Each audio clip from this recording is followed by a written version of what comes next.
Or po, yan, kita nyo po, bagong luto natin. Gaano kalipit ang ating sourdough. Ang ginawa natin dito, pinaghati lang natin yung isang buong sourdough natin na higit 1 kilo. So, ang ito ay nasa 500 grams. Kita nyo, hindi siya lumaki. Nga po, sabi ko, may buhay po ang ating ginagamit dito sa paggawa ng tinapay.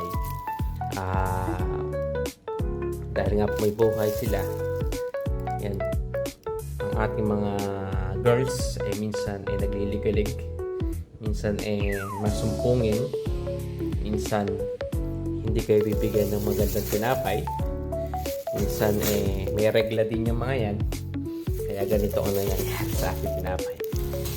So minsan talagang ganyan po ang ating ang paggagawa ng sourdough bread. Palibasa nga po itong ating mga girls na to minsan pagka nagustuhan nila na magbigay ng magandang tinapay, bibigay, pero pagka talagang wala sa mood, ito ang mangyayari sa atin. So pasensya na po sa ating mga kliyente kung halimbawang hindi makapagbigay ng maganda, at hindi ko rin pumayading ibigay ito sa mga kliyente na ganito, kasi umaasa po ang ating kliyente na mas maganda at malaki yung ating tinapay. So konting ano lang po na ang ating tinapay ay ang ating nilalahok sa tinapay ay may buhay. Itong mga tatlong babaeng to na minsan nagiging sumpungin, maligalig, at moody.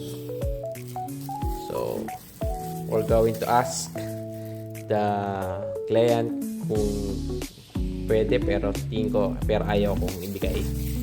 Nahihiya po tayo. Kama nung 4 na hindi nag-rise natin. Kita nyo,